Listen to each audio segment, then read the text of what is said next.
लड़की पागल थी। हालांकि एक खतरनाक शेर उसके ठीक पीछे था, फिर भी वह एक एक कदम पीछे हट रही थी। लेकिन अगले ही पल पता चला कि वह शेर उसका पालतू था। उसने ऐसा इसलिए किया ताकि अपनी माँ को साबित कर सके कि चार्ली उसे नुकसान नहीं पहुंचाएगा। लेकिन उसी दिन एक हादसा हो गया। उसका छोटा भाई चार्ली के पास जाने की कोशिश करने लगा। शुरुआत में सब ठीक था, लेकिन अगले ही पल उसकी माँ अचानक बाहर भागते हुए आई और जोर जोर से चिल्लाने लगी कि बच्चे को तुरंत दूर करो। थोड़ी ही देर में उसके पिता भी आवाज सुनकर दौड़ते हुए आए। उनके हाथ में एक राइफल थी। राइफल देखकर चार्ली थोड़ा डर गया और उसने हल्की सी हरकत की जिससे उसका भाई फिसल गया और सिर के पीछे जमीन पर लग गया। हालांकि उसे कोई गंभीर चोट नहीं आई, लेकिन उसकी माँ ने सख्ती से मियाँ को चार्ली के पास जाने से मना कर दिया। उसके पिता ने भी फैसला कर लिया कि वे चार्ली को बेच देंगे। मियाँ बहुत दुखी थी, लेकिन वह कुछ कर नहीं सकती थी। यह जानने के लिए कि चार्ली के साथ क्या होगा, उस दिन मियाँ कार की छत पर छिप गई। जब उसके पिता का ध्यान नहीं था, वह देखना चाहती थी कि चार्ली को कहाँ ले जाया जाएगा। लेकिन इसी वजह से उसे एक चौंकाने वाला सच पता चला। जब वे जगह पर पहुंचे, जैसे ही उसके पिता ने शेर को छोड़ा, एक महिला ने धनुष खींचकर तीर चला दिया। शेर अभी भी जिंदा था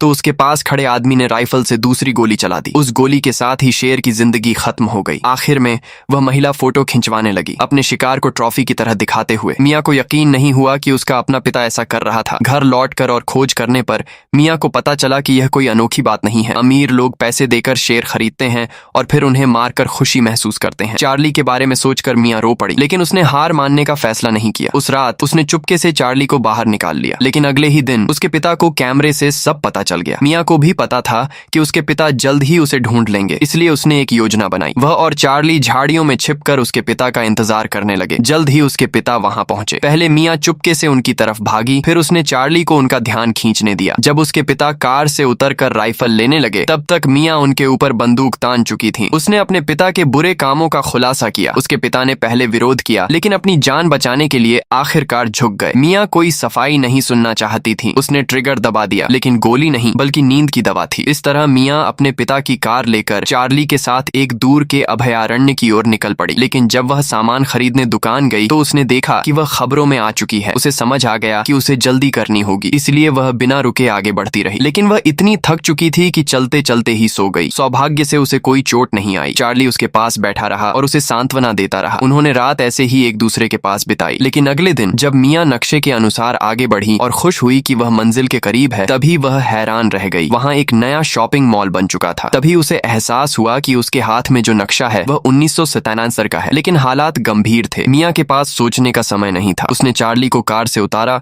और सीधे सुपरमार्केट के रास्ते जाने की तैयारी